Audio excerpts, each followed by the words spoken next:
Bismillahirrahmanirrahim. Saya Istiqomah Nur Hidayah di sini akan menerangkan tentang kontribusi Islam terhadap konsepsi universal tentang kebiasaan umum dalam masyarakat multikonfesional Yayasan Hermeneutik Muhammad Nekroumi. Pendahuluan.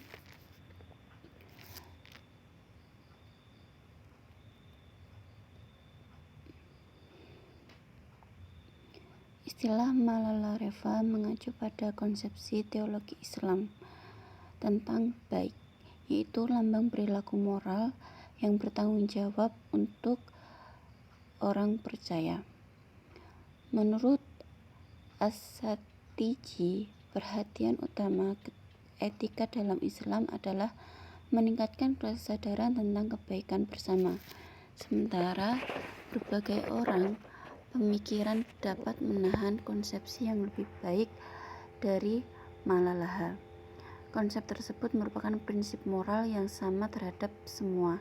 Ini adalah tujuan akhir perilaku manusia yang bertanggung jawab secara moral. Jadi di sini dijelaskan bahwa menurut As-Satiji, etika itu adalah sikap yang baik yang dimiliki atau yang diciptakan oleh setiap orang.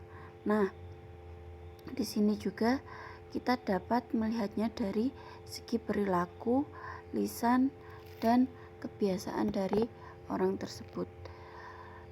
Lalu berikutnya yaitu tentang konsep itu sendiri berlaku untuk berbagai bidang, mulai dari individu atau diri manusia tersebut, pribadi, hingga kesejahteraan sosial dan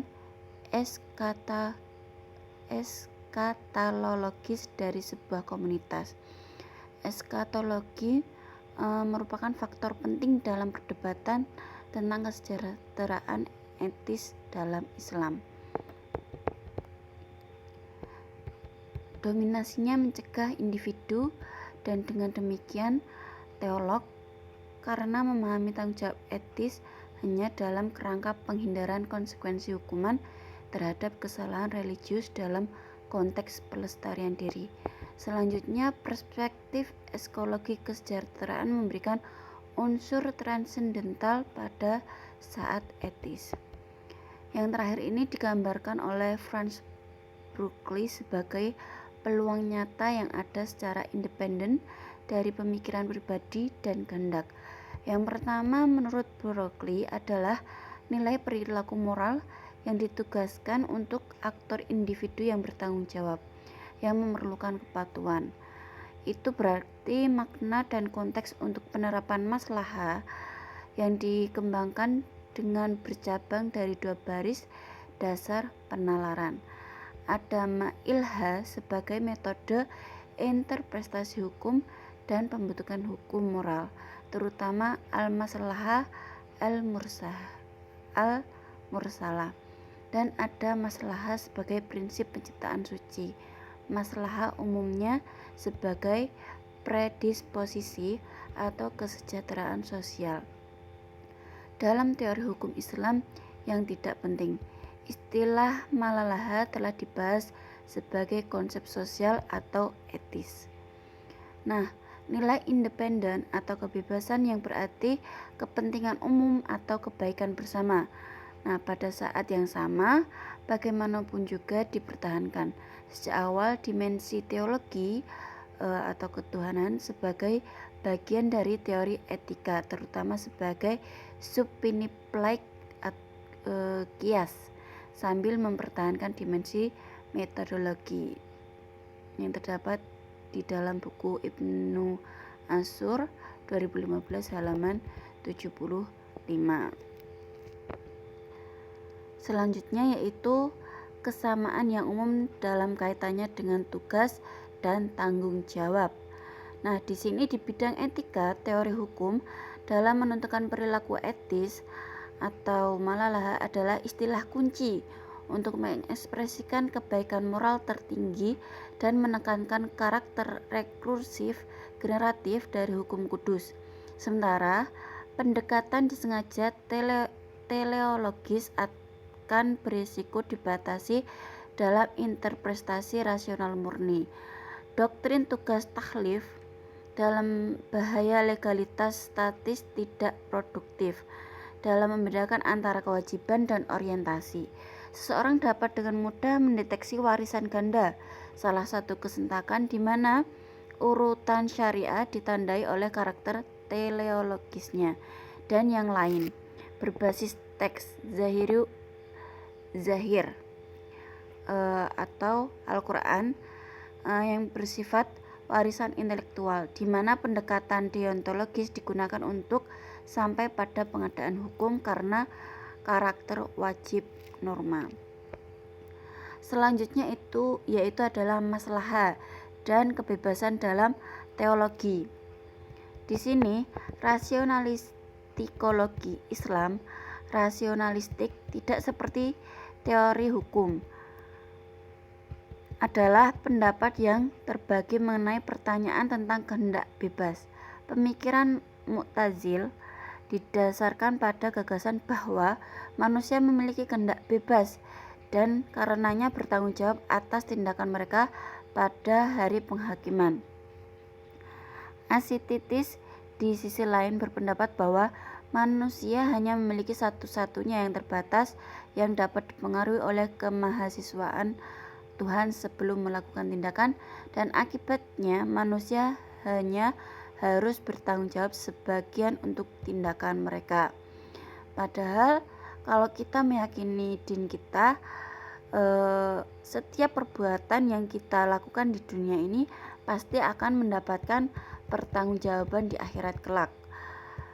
Selanjutnya yaitu tentang keseluruhan etis pada cakrawala kewajiban moral teologi. Terlepas dari teologi yang tidak dapat diatasi dari definisi istilah taktals yang melihat di dalamnya hanya sinonim untuk kewajiban dalam rangka norma hukum, adalah mungkin untuk menemukan pendekatan baru terhadap perspektif deontologis syariat dalam pendekatan teologis hukum. As-Shatibi pendekatannya menyiratkan hubungan khusus dan baru antara penilaian nilai, karakter wajib, dan predisposisi atau kesejahteraan sosial. Nah, aspek utama dari perintah atau tugas atau yang kita kenal juga dengan taklif umumnya dapat ditemukan dalam hal yang sebenarnya, mendapat fenomena atau pengumuman yang diwarnai makna kepercayaan atau dibekali oleh makna kepercayaan. Nah, menerima perintah suci melalui manusia sesuai dengan konteks ini dengan pengakuan tanggung jawab yang terkait dengan pengumuman. Titik kunci dari tugas atau taklif ini terletak di daerah konseptual atau penyajian atau venerasi atau ibadah atau praktek dalam kehidupan sehari-hari. Namun al-ibadah hampir tidak dapat dikurangi menjadi gagasan untuk menyerahkan satu set spesifikasi hukum. Sebaliknya, ini adalah tentang mengambil alih kesadaran tanggung jawab etis dan antropologi yang telah ditanamkan pada manusia oleh Tuhan. Selanjutnya yaitu kesimpulan tentifasi. Ada hasil dari ini dalam pekerjaan As-Shatibi banyak sisi baik di mana komponen utama dalam proses musyawarah tidak berbasis hanya yang sangat efisien atau berguna. Sebaliknya, metodologi musya As-Shatibi yang jauh lebih memperhatikan analisis dan menentukan hubungan antara kepentingan praktis dan kesejahteraan yang sangat jauh dan diinginkan oleh Tuhan. Mengenai yuridiksi syariah seperti yang disebutkan di atas, As-Shatibi membagi masalah menjadi 3 kategori: masalah mutatabarah, masalah mulghot, dan masalah mursalah, di mana mursalah mailalahawi duniawi sebagai berkorelasi kepada manusia ajaran hanya dapat secara komprehensif didefinisikan dalam referensi untuk melakukan kehidupan moral atau kebiasaan adat istiadat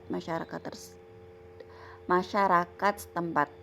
Nah, yang terakhir adalah pendekatan hermeneutik yang timbul dari konsep etis tentang diri saya sendiri, merupakan konsep Montaister yang sama, monotipe umum yang baik, yang harus diperiksa secara relatif.